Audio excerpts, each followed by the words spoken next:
Θα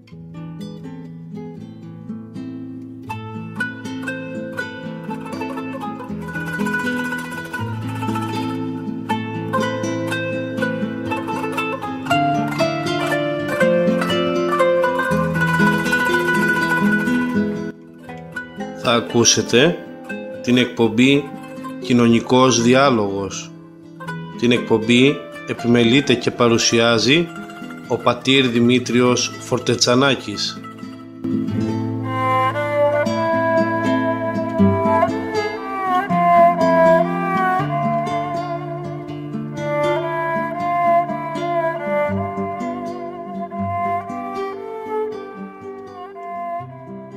Μέρος πρώτο.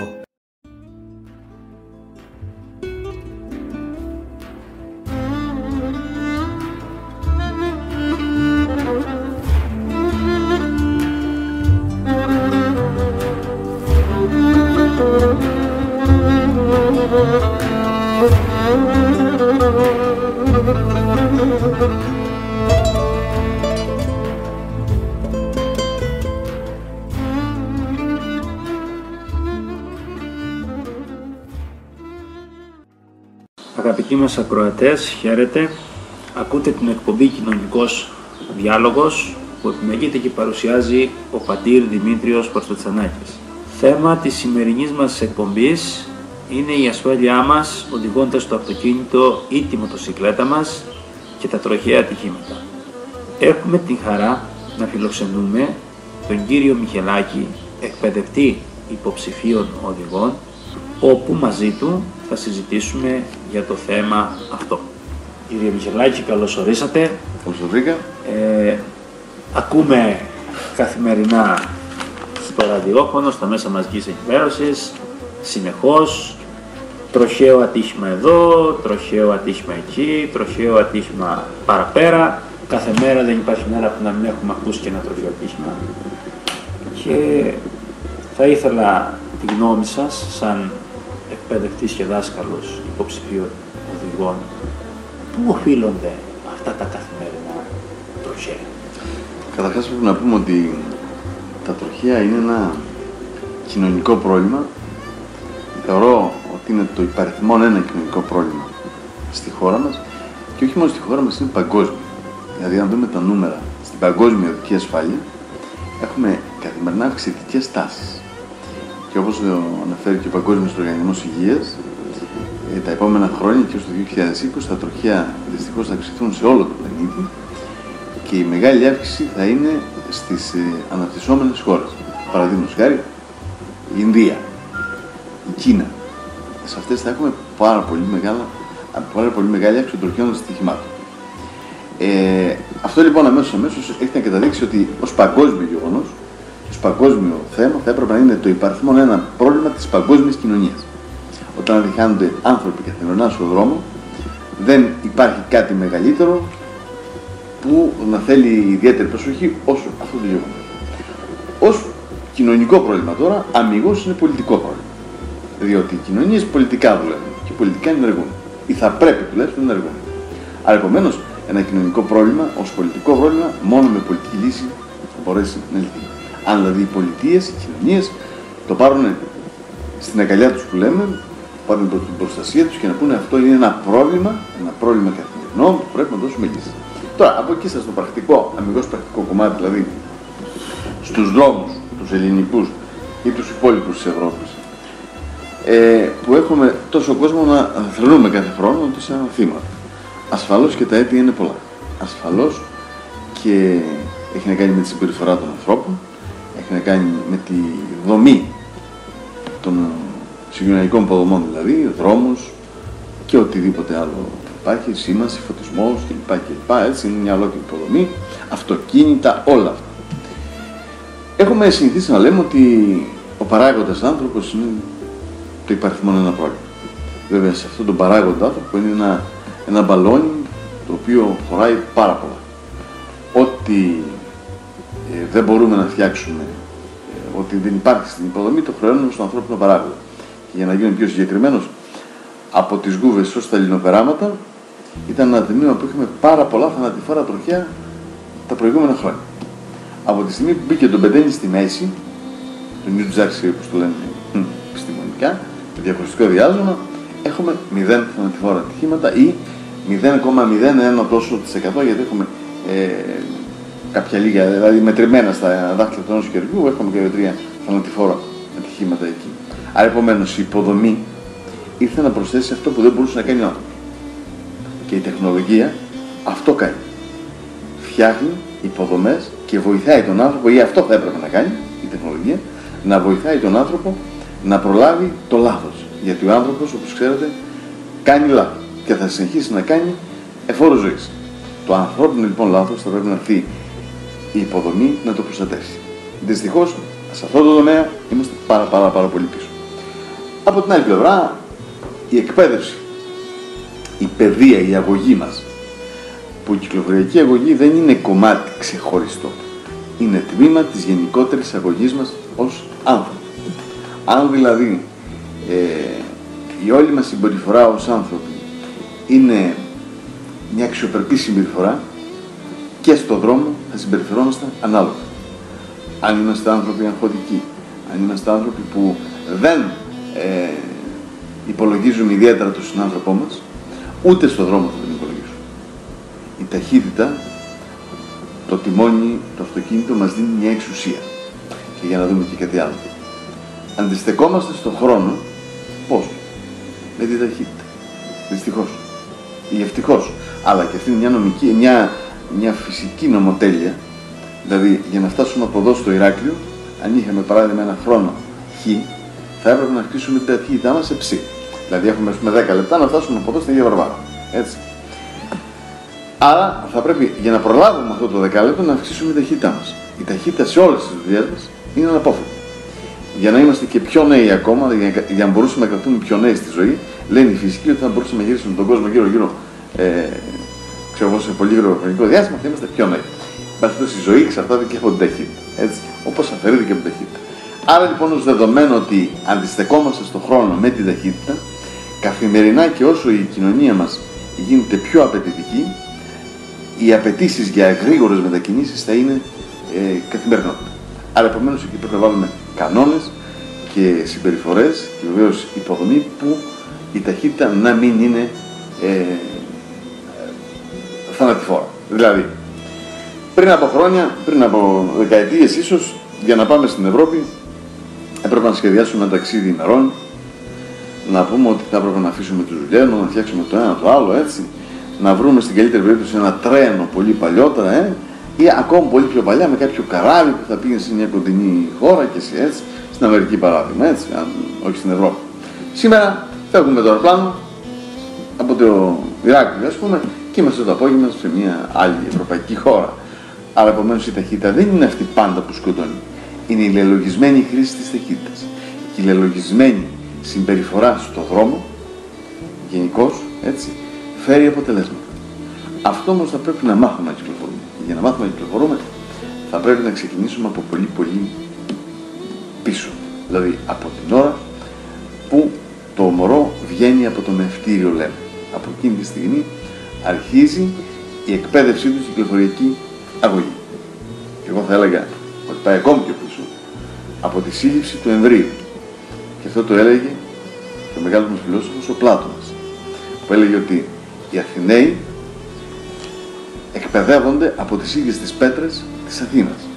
Το πώς περπατάει, έλεγε η μητέρα, το έμβριο μέσα, έτσι, παίρνει την ανάλογη παιδεία. Το τι ακούει εκεί που πηγαίνει η μητέρα, το παιδί το λαμβάνει. Το που συχνάζει κλπ. Φανταστείτε λοιπόν το ίδιο και εδώ, από τη στιγμή της σύλληψης του εμβρίου, το παιδί, το έμβριο δηλαδή, γίνεται ένας άμεσος χρήστης της οδού, μέσω της μητέρας.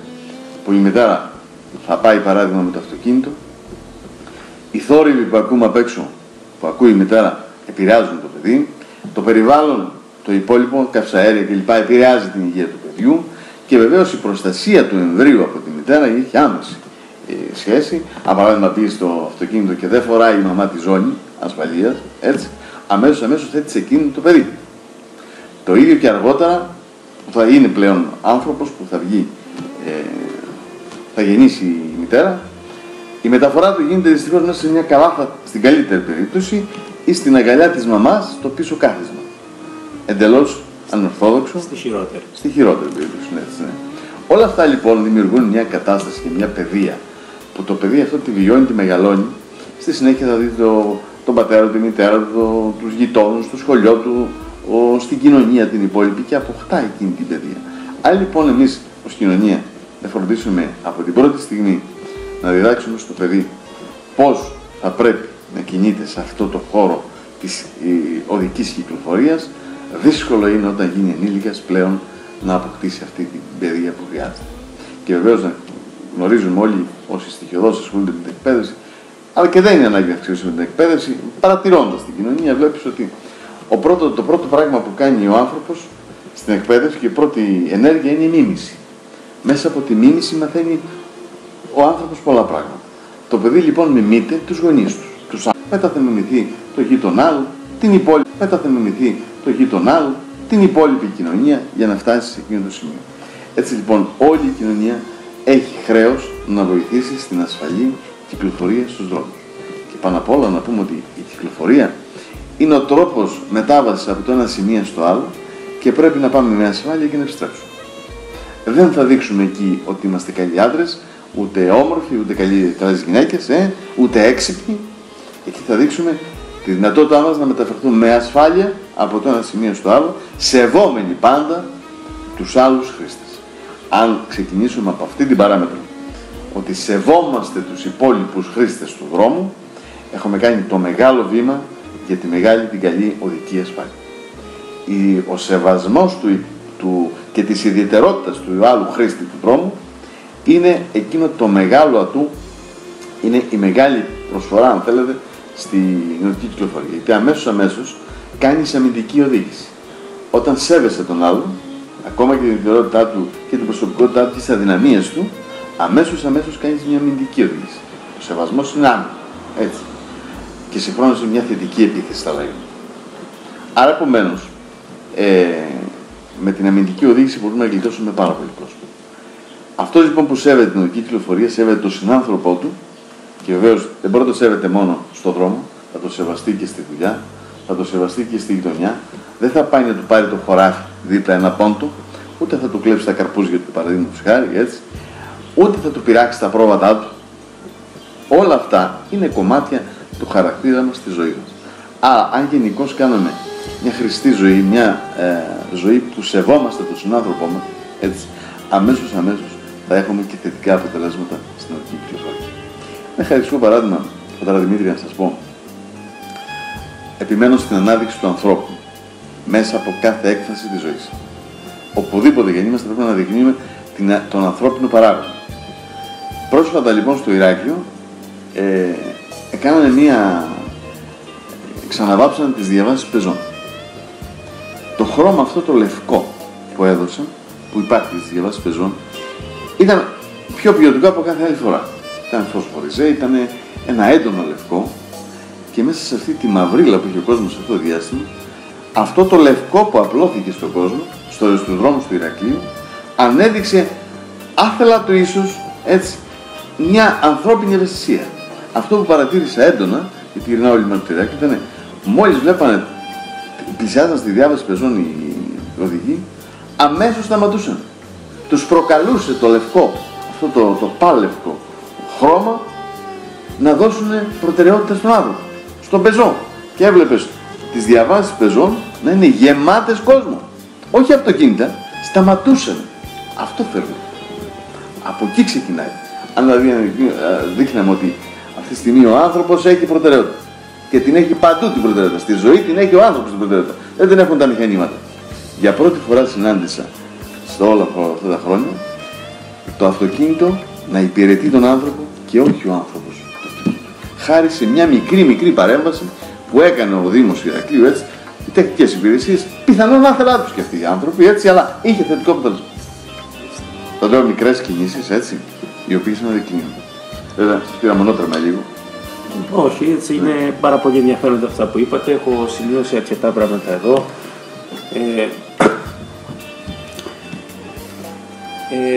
Ο κώδικας οδικής κυκλοφορίας είναι ένας τρόπος επικοινωνίας ανάμεσα στους οδηγούς και μόνο, ή είναι ένας νόμος ο οποίος θα πρέπει να τηρείται εξαναγκαστικά και μη? Καταρχάς είναι ένας νόμος. Είναι νόμος του κράτους, ο κώδικας οδικής κυκλοφορίας. Ο νόμος, που είναι μια μεγάλη κουβέντα, έτσι, πέρα των άλλων, έχει την υποχρεωτικότητα και βεβαίως έχει το σεβασμό και επίσης βάλει μια σειρά ενεργειών που πρέπει να κάνουμε για να πηγαίνουμε με ασφάλεια, εμπροκειμένου ο κώδικας οδικής κυκλοφορίας. Έτσι. Ένας άλλος νόμος πάλι σου βάζει κάποιους άλλους κανόνες, κάποιες άλλες υποχρεώσεις και δικαιώματα που όταν τηρούνται έχουμε το συγκεκριμένο θετικό αποτέλεσμα σε αυτό το τομέα. Στον τομέα λοιπόν της οδικής κυκλοφορίας, ο κώδικας οδικής κυκλοφορίας είναι κάποιες απαιτήσεις, κάποιοι κανόνες που αν τις στηρούμε και όσο τις στηρούμε πάμε με καλύτερη ασφάλεια στον δρόμο. Αυτό είναι ο κανόνας, ο κώδικας οδικής κυκλοφορίας. Μια σειρά κανόνες, μια σειρά υποχρεώσεις έναντι των υπόλοιπων και του δρόμου, έτσι, που μας εξασφαλίζουν ασφάλεια στον δρόμο. Και βεβαίως, ως νόμος είναι υποχρεωτικός, ως νόμος. Έτσι, από εκεί πέρα, πολλές φορές δεν αγγιάχουμε ότι επειδή είναι υποχρεωτικός πρέπει να το κάνουμε, και θέλω να πω το εξής. Για την εφαρμογή των νόμων έχουμε τις υπηρεσίες που εφαρμόζουν τους νόμους στην χώρα μας. Παράδειγμα, η αστυνομία έχει την ευθύνη της εφαρμογής των νόμων. Έτσι λοιπόν η τροχέα καλώς κάνει και ελέγχει το κατά πόσο τηρούμε τους κανόνες αυτούς προκειμένου τον κώδικα οδικής κυκλοφορίας. Αλλά αν σταματήσουμε μόνο στην καλή διάθεση των αστυνομικών, έτσι, θα πρέπει καθένας να έχει ένα αστυνομικό που να το επιβάλλει να τηρεί τον κώδικα οδικής κυκλοφορίας. Έτσι. Από τη στιγμή που γνωρίζουμε τον κώδικα οδικής κυκλοφορίας και θεωρώ ότι από αυτούς που οδηγούν στον δρόμο, τουλάχιστον τα τελευταία 20 χρόνια που έχουν μια καλύτερη εκπαίδευση, δεν υπάρχει κανείς που να το ξέρει. Όλοι το ξέρουν. Ή τουλάχιστον ξέρουν τα βασικά. Αυτά που μας παρέχουν τη δυνατότητα να πηγαίνουμε με ασφάλεια. Το ότι δεν τηρούμε τον κώδικα οδικής κυκλοφορίας, έτσι, είναι ένα θέμα που έγκυται στο πόσο γενικότερα σεβόμαστε τους νόμους και γιατί δεν τους σεβόμαστε. Έτσι. Δεν είναι τους αγνοούμε. Τους γνωρίζουμε. Γιατί δεν τους σεβόμαστε, θα πρέπει κανείς να ψάξει μέσα του για να δει γιατί δεν σέβομαι αυτό το νόμο. Επιμένω λοιπόν σε αυτό που λέγεται προηγουμένως, ότι αν δεν σεβαστούμε κάποια πράγματα, είναι θέμα σεβασμού, ό,τι και αν μας επιβάλλουν κάποια στιγμή θα φύγει. Παρατηρείτε το εξής, ότι δεν ξέρω αν το έχετε παρατηρήσει κι εσείς σαν εκπαιδευτής, ένας υποψήφιος οδηγός θα πάει την ημέρα που είναι να δώσει τις εξετάσεις του, με τους μηχανολόγους για να πάρει το δίπλωμά του, στην πρακτική πλέον εξάσκηση, δεν μιλάω για τη θεωρητική, θα κάνει πιστή εφαρμογή του κώδικα οδικής κυκλοφορίας όπως πρέπει, με την κάθε λεπτομέρεια, θα είναι πάρα πολύ σχολαστικός και μόλις πάρει το δίπλωμα βάζει το δίπλωμα στην τσέπη και ό,τι έμαθε δεν τα χρησιμοποιεί στην καθημερινότητά του. Αυτό οφείλεται σε τι? Σε κακή, να το πω, κυκλοφοριακή συνείδηση που έχουν οι άνθρωποι? Οφείλεται πού μπορεί να οφείλεται? Οφείλεται πρωτίστως στο ίδιο το εκπαιδευτικό σύστημα. Το παιδαγωγικό μας σύστημα γενικώς, από την πρώτη βαθμίδα έως την τελευταία και στην κάθε του μορφή, δυστυχώς έχει πάρα πολλά κενά. Δηλαδή, το εκπαιδευτικό σύστημα δεν βγάζει σκεπτόμενους ανθρώπους, βγάζει συγκεκριμένους χρήστες. Δηλαδή, θα είσαι χρήστης παράδειγμα ενός υπολογιστή ή ξέρεις να κάνεις αυτή τη δουλειά, να συναρμολογείς κάποια μηχανήματα, έτσι, ή ξέρεις απ' έξω την ιστορία την παγκόσμια, αλλά δεν γνωρίζεις πώς και γιατί έγινε, έτσι, ή γνωρίζεις τα μαθηματικά 1, 2, 3, 4, 5, αλλά τη σκέψη δεν την έχεις αφομοιώσει. Γενικά προβλήματα του παιδαγωγικού μας συστήματος βεβαίως έρχονται και στο σύστημα εκπαίδευσης εξέτασης υποψηφίων οδηγών. Αυτό που κάνει ένας υποψήφιος οδηγός, μαθαίνει πέρα των άλλων, έτσι, ένα συγκεκριμένο τρόπο που εξετάζουν. Που αυτό δεν είναι ο κώδικας, πιστέψτε. Εμπεριέχει στοιχεία του κώδικα. Έτσι, εμπεριέχει κάποια στοιχεία του κώδικα.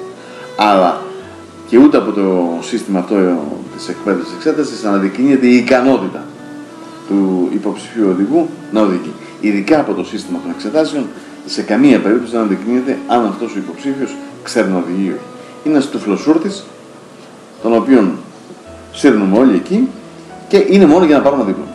Από εκεί και πέρα είναι πλέον στην καλή διάθεση και στην ευσυνειδησία του εκπαιδευτή και στην καλή συνεργασία που έχει με τον υποψήφιο, αν θα μάθει κάτι περισσότερο, αν θα μάθει πραγματικά να συμπεριφέρεται και να κυκλοφορεί στους δρόμους, έτσι, να αποκτήσει δηλαδή τις αναγκαίες γνώσεις, όχι μόνο για να πάρει το δίπλωμα, αλλά για να κυκλοφορεί με ασφάλεια. Γι' αυτό και θα πρέπει και οι φίλοι μας οδηγοί, υποψήφιοι οδηγοί, να επιλέγουν τον εκπαιδευτή τους και να απαιτούν από τον εκπαιδευτή τους συγκεκριμένη εκπαίδευση. Να μην μένει τίποτα σκοτεινό. Και οι γονείς που πάνε τα παιδιά τους, τα φέρνουν σε εμάς, να λένε ξέρεις κάτι, όχι μόνο πόσο κάνει, γιατί είναι ένα κομμάτι και αυτό που πρέπει να το ρωτήσουμε. Σε αυτές τις δύσκολες συνθήκες είναι δύσκολο και απίθανο τέλος πάντων να μην σκεφτείς το οικονομικό θέμα. Έτσι, είναι ένα θέμα οπωσδήποτε σημαντικό που πρέπει να το ερευνούμε. Αλλά μην ξεκινάμε μόνο από αυτό. Εάν δηλαδή δώσουμε μια πολύ φτηνή τιμή, καλύφθηκε η δουλειά, ρωτήσαμε τι θα μας εκπαιδεύσει αυτός ο εκπαιδευτής, τι θα μας κάνεις δάσκαλο, τι πρόγραμμα έχεις, πού θα μας πας, τι θα μας δείξει, τι θα μας μάθεις. Όχι δώσε μας ένα δίπλωμα. Και πολύ περισσότερο δε, όταν επιμένουμε να πάρουμε αυτό το δίπλωμα με πλάγιο τρόπο που κατά καιρούς ακούμε, χρηματίζοντας κάποιους άλλους κλπ. Απευθεία από εμάς, αλλά εν πάση περιπτώσει λέμε το τι συμβαίνει. Έτσι. Σε αυτή λοιπόν την κοινωνία πάλι έχουμε χρέος και έχουμε ευθύνη όλοι το πώς πάμε να μάθουμε κάτι, να κατακτήσουμε γνώση κάποιου πράγματος. Δεν είναι το καλύτερο το εκπαιδευτικό μας σύστημα. Είμαι ο πρώτος που το λέει και συνδικαλιστικά, αν θέλετε, και ως κλάδος έχουμε εναντιωθεί σε αυτό το σύστημα εκπαίδευσης εξέτασης. Ζητάμε κάτι καλύτερο, κάτι πιο ουσιαστικό, έτσι, πραγματικά να προσφέρει στους ανθρώπους, έτσι, και όχι αυτά τα πράγματα. Αλλά, εν πάση περιπτώσει, μέχρι να το πετύχουμε αυτό, ας επιμένουμε στους εκπαιδευτικούς μας, στους εκπαιδευτές μας, στους κάλους μας, να έχουμε εκπαίδευση, να μάθουμε, να φύγουμε και να γνωρίζουμε. Όχι να πάρουμε δίπλωμα. Το δίπλωμα να το πάρουμε και έτσι. Με αυτά λοιπόν τα συγκεκριμένα θέματα, λέω ότι το εκπαιδευτικό μας σύστημα δεν είναι ό,τι καλύτερο. Έτσι. Δεν μας δίνει όσο τα εφόδια χρειαζόμαστε και πρέπει να απαιτήσουμε να μας δώσει. Έτσι. Από εκεί και πέρα, σαφώς οι οδηγοί γνωρίζουν αρκετά πράγματα του κώδικα. Γιατί δεν το εφαρμόζουν στη συνέχεια? Αυτό που είπατε, εξηγώνω, πήραμε το δίπλωμα γιατί φεύγουμε. Είναι γιατί γενικότερα δεν εφαρμόζουμε τους κανόνες της ζωής μας. Γνωρίζουμε παράδειγμα έτσι ότι το να πάρουμε το αλλού τα πρόβατα εκτός την αμαρτία είναι και έγκλημά μας. Και όμως το κάνουμε. Γιατί το κάνουμε? Πρέπει να ανατρέξουμε να δούμε τις ανάγκες που το κάνουμε και που μας οδηγούν εκεί. Παρόμοια τέτοια θέματα, έτσι, όχι ίσως ίδιου εύρους, υπάρχουν και στην ιδιωτική κυκλοφορία. Τέτοια ζητήματα, παθογενή ζητήματα καθημερινής σχέσης, τα οποία πρέπει να αναζητήσουμε. Γιατί? Έτσι. Και έχουμε να κάνουμε με την παιδεία, με την ανθρώπινη υπόσταση κλπ. Δεν είναι κάτι ψυχολογικό, δεν είναι κάτι ιδιαίτερο. Είπατε προηγουμένως το πόσο κοστίζει. Εν μέσω κρίσης αυτό είναι ένα πάρα πολύ μεγάλο θέμα για οποιαδήποτε οικογένεια θέλει να μάθει το παιδί της να οδηγάει, όποιος θέλει να μάθει να οδηγεί ένα αυτοκίνητο ή μία μηχανή. Κατά τη γνώμη σας, θα έπρεπε μέρος της εκπαίδευσης, τουλάχιστον της θεωρητικής, να μπει στη δημόσια παιδεία, να μπει σε δημόσιο σχολείο, ούτως ώστε οι νέοι μας με το που θα βγαίνουν και σε κάποια ηλικία, και θέλω να θέσω και ένα ερώτημα εδώ στο ηλικιακό, γιατί απαραίτητα μετά τα 18 και να μην είναι και πριν τα 18, ας πούμε στα 16, με μια ασφαλιστική δικλείδα, με κάποιον έμπειρο οδηγό πάντα δίπλα του, ας πούμε τον μπαμπά που θα είναι έμπειρος, να χρησιμοποιεί το αυτοκίνητο και μετά τα 18, ας πούμε, να μπορεί να βγάλει επίσημο δίπλωμα που να μπορεί να πάει και κάπου μόνος του. Γιατί εδώ στην Ελλάδα, ας πούμε, υποχρεωτικά στα 18. Το ένα ερώτημά μου είναι αυτό. Το άλλο, αν θα μπει στη δημόσια εκπαίδευση, βγαίνοντας από εκεί ο νέος, να έχει πάρει, ας πούμε, την απαιτούμενη θεωρητική κατεύθυνση στο πώς θα συμπεριφερθεί. Ποια είναι η γνώμη σας πάνω σε αυτό? Να σας πω. Πρώτον, όσον αφορά τη δημόσια εκπαίδευση, εμείς λέμε ότι η κυκλοφοριακή αγωγή θα πρέπει να εκπαιδεύεται, να διδάσκεται, όπως σας είπα και προηγουμένως, από την παιδική ηλικία. Έτσι. Άρα, ό,τι μπορεί να μας προσφέρει η δημόσια εκπαίδευση, θετικό και καλοδεχούμενο. Οι συγκεκριμένες 21 ώρες, παράδειγμα, για τη βασική κατηγορία που έχουμε τώρα θεωρητικής εκπαίδευσης, έτσι, είτε μπουν στη δημόσια εκπαίδευση, είτε τους κάνει η ιδιωτική εκπαίδευση, η εκπαίδευση των υποψηφίων οδηγών, ελάχιστη θα είναι η διαφορά, πιστέψτε με, αν αυτή δεν γίνει ουσιαστικά. Και τι λέω ουσιαστικά? Αν τη βάλουμε έτσι, όπως βάζουμε πολλά μαθήματα στο σχολείο, αν δεν βάλει και αυτό, μάθαμε 2-3 πραγματάκια, δείξαμε τα σήματα και τελειώσαμε, δεν κάναμε τίποτα. Είτε δωρεάν την κάνεις, είτε επιπληρωμή. Γιατί και εδώ τώρα πάρα πολλοί συνάδελφοι, και έτσι όπως έχουμε εξελιχθεί το πράγμα, ούτε καν δεν την κάνουν, ούτε καν δεν την πληρώνουν. Αυτή τη θεωρητική εκπαίδευση. Σου δίνει ένα βιβλίο, κάντε το.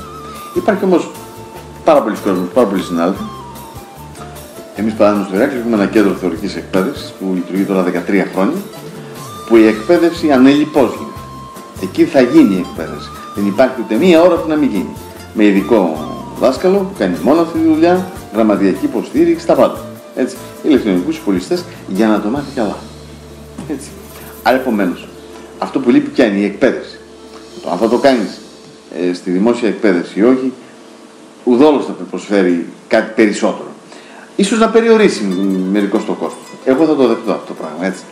Ο περιορισμός όμως του κόστου θα μπορούσε να είναι και διαφορετικά. Δεν είναι μόνο αυτό το πράγμα. Έτσι. Δηλαδή, είχαμε κάνει μια πρόταση παλιότερα, πριν από αρκετά χρόνια. Προς το Υπουργείο Οικονομικών ήταν τότε υπουργός ο σημερινός Περιφερειάρχης, ο Σταύρος Ρανοτάκης. Ήμουν τότε πρόεδρος του Σωματείου, του είχα δώσει λοιπόν μια ολόκληρη έκθεση και την οποία την είχαμε στείλει τότε και στον τότε Πρωθυπουργό τον Γιώργο Παπανδρέου, που του εξηγούσε με πόσα λεφτά χάνονται καθημερινά από την εκπαίδευση, από αυτά που δεν γίνονται, που έπρεπε να γίνονται, από αποδείξεις που δεν κόβονται, που έπρεπε να κόβονται κλπ. Και εμείς ως επαγγελματίες εκπαιδευτές ζητάμε να υπάρχει αυτή η διαφάνεια και η νομιμότητα, γιατί πρώτα απ' όλα εξασφαλίζουμε το επαγγελμά. Έτσι. Από αυτό λοιπόν και μόνο τα χαμένα έσοδα θα μπορούσαν να επιδοτήσουν την εκπαίδευση του υποψηφίου, αυτό που είπατε προηγουμένως, να λέει ότι πόσο κοστίζει παράδειγμα οι 21 ώρες, κοστίζουν 200 ευρώ. Ωραία. Αν παράδειγμα σας λέω, αυτά τα 200 ευρώ, εγώ μπορώ να στα εκπέσω από το φορολογητέο εισόδημα, φέρνοντας μου την απόδειξη του εκπαιδευτή. Ένα απλό πράγμα. Εγώ ως εκπαιδευτής θα σου κόβα την απόδειξη του 200 ευρώ και όλο το ποσό φυσικά που υποχρεώνω να σου κόψω, έτσι. Αλλά να έχεις το δικαίωμα να τη βάλεις στη φορολογική σου δήλωση, έτσι, ως εκπίπτον ποσό του φορολογητέου εισοδήματος. Απλά πράγμα. Έτσι όμως προσφέρεις στην οδική ασφάλεια μέσα σου. Γιατί ο άλλος θα σκεφτεί τα λεφτά, να λέει ξέρεις κάτι, είναι πολλά τα λεφτά. Αυτά θα τα πάρεις εδώ πίσω, τη φορολογική δήλωση, ως επιστροφή. Έλα, θα τα δώσεις, θα κάνεις την εκπαίδευσή σου, θα πάρεις τις γνώσεις σου, θα πάρεις την επιστροφή σου πίσω, έτσι, και βεβαίως και ο εκπαιδευτής θα είναι και αυτός μια βιώσιμη επιχείρηση που θα προσφέρει με την εφορία του, γιατί όλα αυτά θα ήταν επιστροφή πλέον ΦΠΑ. Το ΦΠΑ, γνωστό, έτσι, δεν πάει στο κάδος, έτσι. Άρα, επομένως, τρόποι να ρίξουμε το κόστος με την παρέμβαση της πολιτείας υπάρχουν. Αρκεί να υιοθετήσει η πολιτεία ότι αυτό είναι ένα πρόβλημα που πρέπει να εσκύψω. Δηλαδή, επενδύω στην εκπαίδευση, επενδύω στις γνώσεις του υποψηφίου οδηγού, άρα επομένως να δω και με ποιο τρόπο θα το συμβάλλω οικονομικά. Σε αυτή τη δύσκολη συγκυρία πρέπει να εκπαιδευτεί, να μην του κόψω την εκπαίδευση. Άρα επομένως πώς μπορώ να το κάνω, έχω τρόπο να το κάνω. Θα βρεθεί τρόπος να το κάνεις. Έτσι. Και βεβαίως και μια καλή διάθεση από τους αδέλφους πάντα υπάρχει και ήδη οι τιμές έχουν πέσει πάρα πολύ χαμηλά στα τάρταρα που λέμε. Έτσι. Δεν είναι λοιπόν το θέμα του οικονομικού. Από την άλλη πλευρά, όσον αφορά για τα 18. Κάθε χώρα θεσπίζει κάποια όρια ηλικίας που κάνεις διάφορες ενέργειες. Όπως παραδείγματος χάρη για να εκπαιδευτείς να βγάλεις δίπλωμα που λέμε οδήγηση, να έχει την ικανότητα να οδηγείς. Στην Ελλάδα θεσπίσαμε τα 18.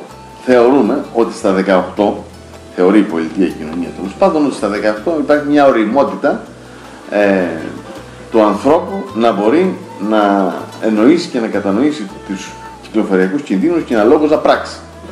Άρα, επομένως, έχουν θεσπίσει το 18. Δεν είναι θέμα το όριο αυτό καθεαυτό, έτσι. Δηλαδή, αν πάει 2 χρόνια λιγότερο ή 1, δεν θα δώσει τη διαφορά. Θα μπορούσε να γίνει και αυτό.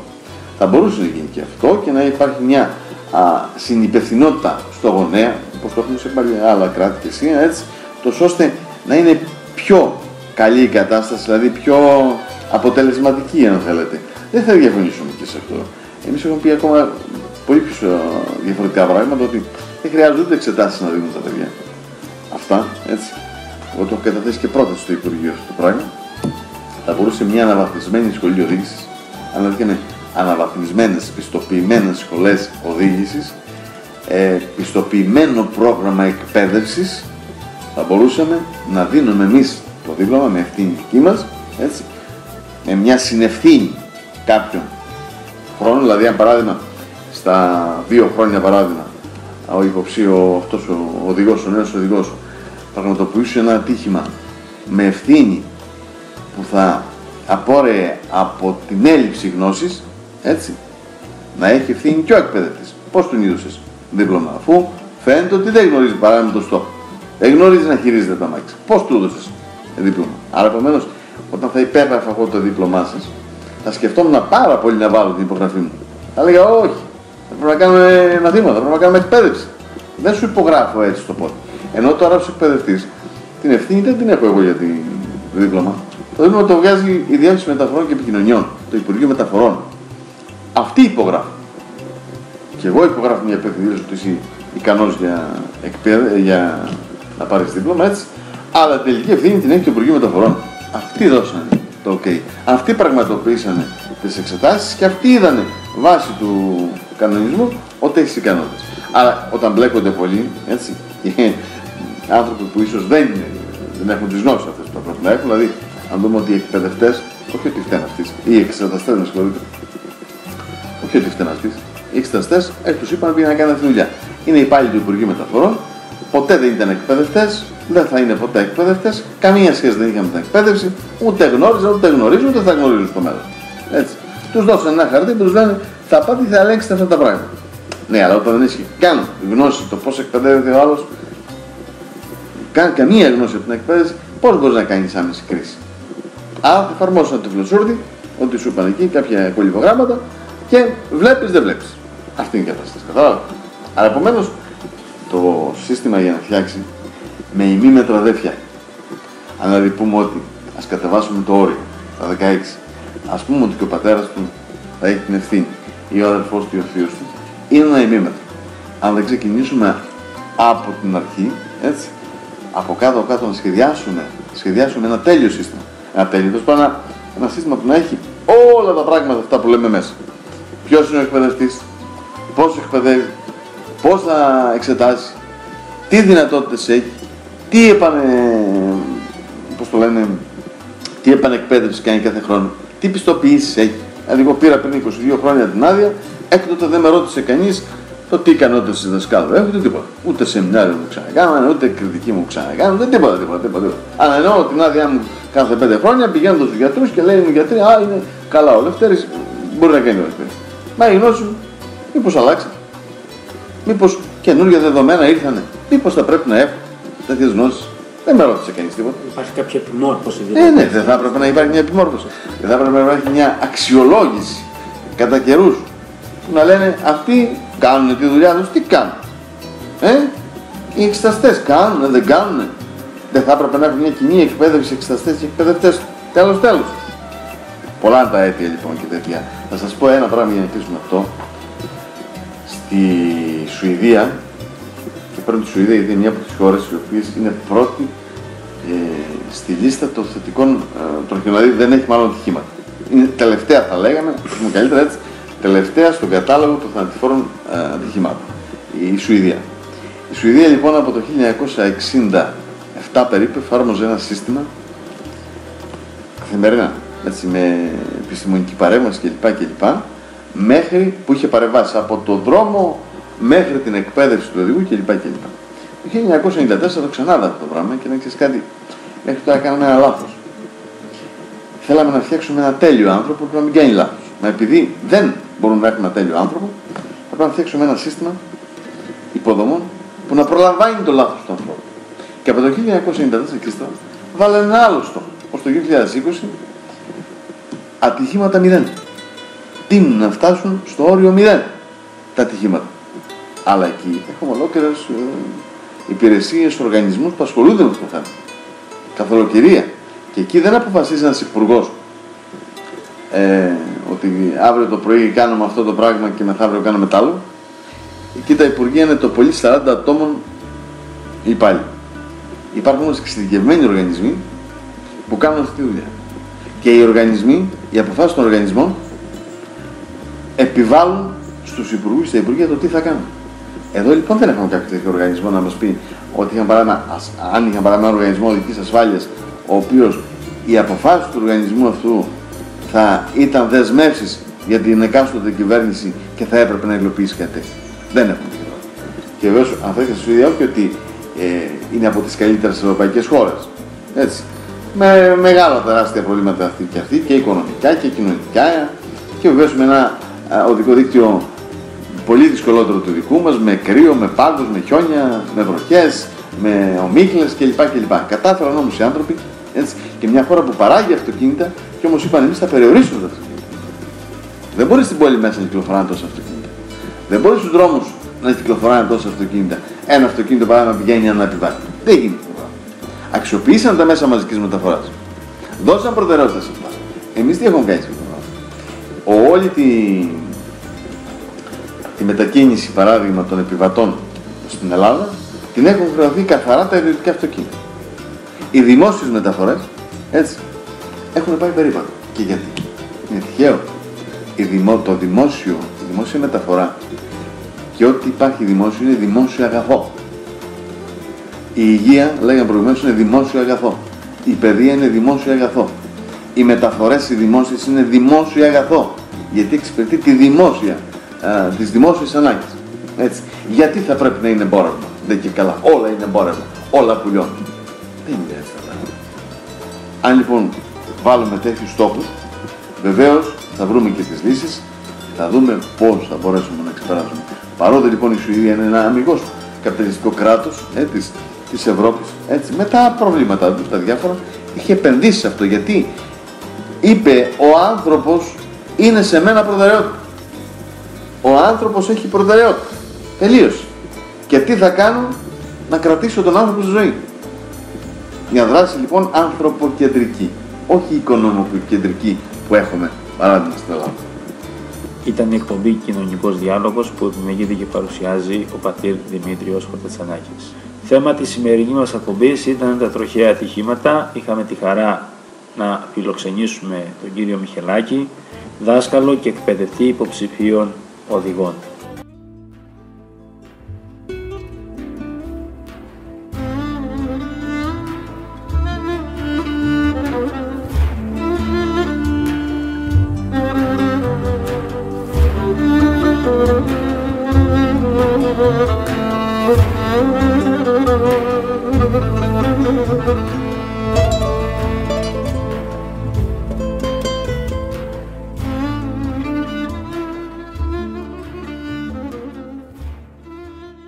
Μέρος πρώτο.